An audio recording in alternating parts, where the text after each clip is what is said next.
Salut YouTube, dans cette nouvelle vidéo, on va tester la planche incassable de chez Powell. Oui, Powell a fait une série de boards qui s'appelle Flight et qui normalement est incassable. Comme certains le savent déjà, j'ai l'habitude de casser beaucoup de planches. Ce sera donc peut-être l'occasion de trouver une planche adaptée à ma façon de rouler. Du coup, on va d'abord aller chez le fournisseur chercher la planche et puis, comme d'habitude, on va aller tester tout ça.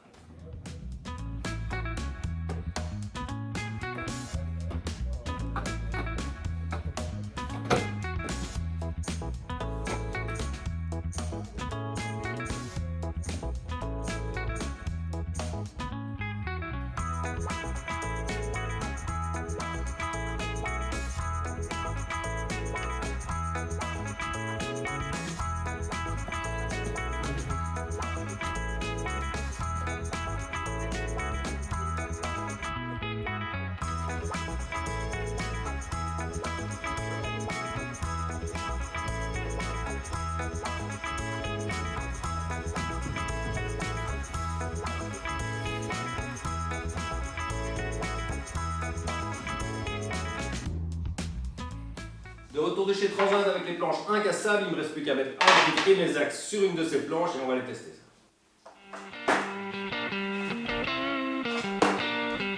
On commence avec un peu de flat pour s'échauffer, pour voir un peu comment la planche réagit et je vous donnerai mon avis par rapport à tout ça à la fin de la vidéo.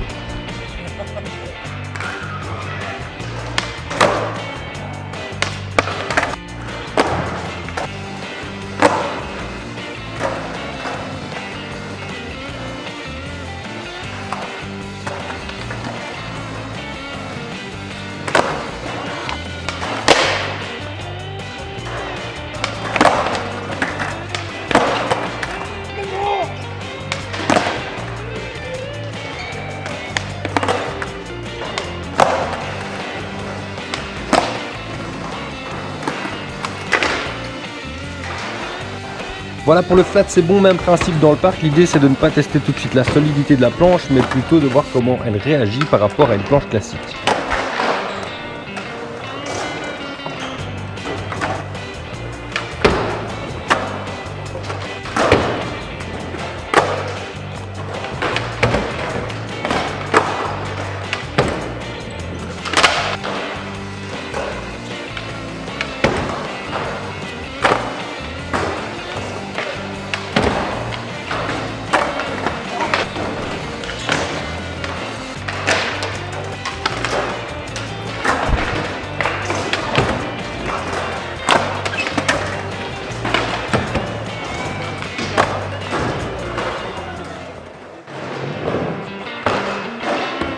Il est temps de tester la solidité de la planche sur la mini-rampe. C'est sur les copings des courbes que je casse le plus de planches, comme vous pouvez le voir sur les extraits. Et notamment en double flip, du coup on va évidemment en faire quelques-uns.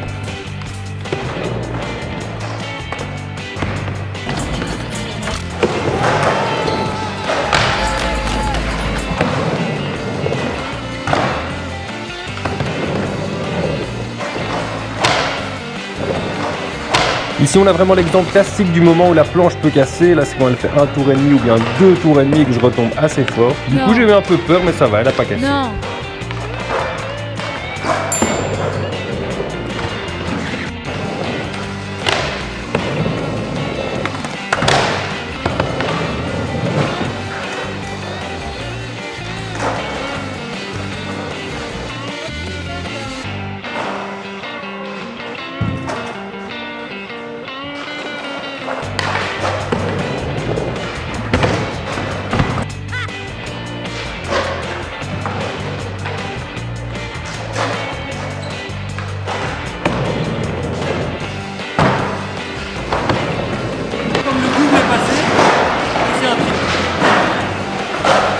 C'est possible.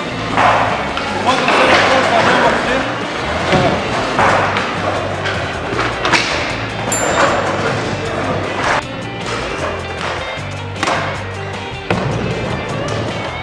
Voilà, c'est ok en tout cas pour les doubles flips. J'ai essayé le triple, mais laisse tomber, c'est mort. Du coup je pars sur un autre trick que j'aime bien, qui est le Big Spin Flip 50-50.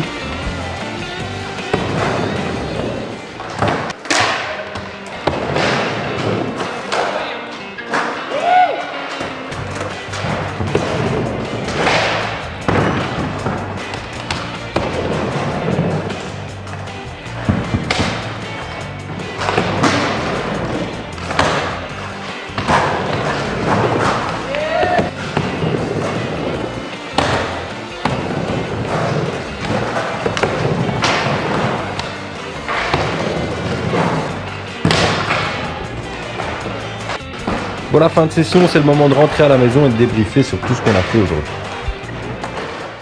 De retour à la maison, on va débriefer un petit peu sur cette planche. Petite session avec un peu de flat, un peu de park, un peu de mini-ramp. D'abord en flat, le fait d'avoir un petit peu plus de pop, ça c'est vraiment agréable, surtout pour quelqu'un de 35 ans comme moi, pour qui ça commence à être un petit peu compliqué. Là, ça m'a beaucoup aidé. Deuxième chose, dans le parc en général, j'ai vraiment pas eu plus dur, voire plus facile qu'avec une planche basique. Et alors, ce qu'il faut dire surtout, c'est que sur la mini-rampe, on a vraiment pu démontrer que la planche était plus solide. On l'a un petit peu maltraité avec beaucoup de double flips. Comme je le disais, il y a un des double flips pour lequel la planche aurait clairement dû craquer. Ou en tout cas, si ça avait été une planche normale, elle n'aurait pas tenu le coup. Deuxième chose, de manière générale, la planche réagit vraiment au moins aussi bien qu'une planche classique. Elle est peut-être plus solide, mais elle n'est pas pour autant moins flex, voire même plus flex que les autres planches. En conclusion, c'est une planche qui coûte cher, c'est sûr, 140 € juste pour un deck, c'est pas donné. Mais ça peut valoir la peine, comme je le disais, moi je casse beaucoup de planches, donc je pense que je vais tenir beaucoup plus longtemps avec une planche comme celle-ci. Et ce qui est surtout bien, c'est que ça roule au moins aussi bien qu'une planche basique, donc voilà, n'hésitez pas à essayer.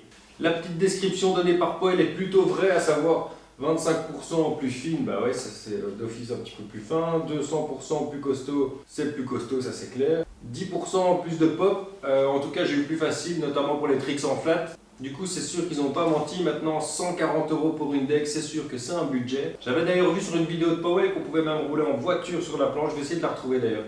On va voir ça tout de suite.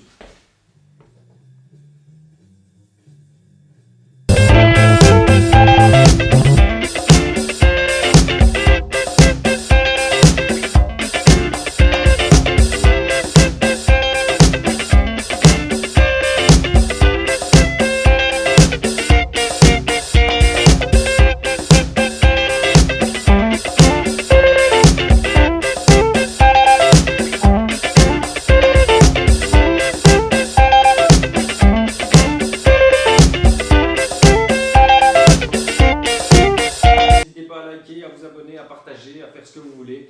Et à bientôt pour une prochaine vidéo. Ciao!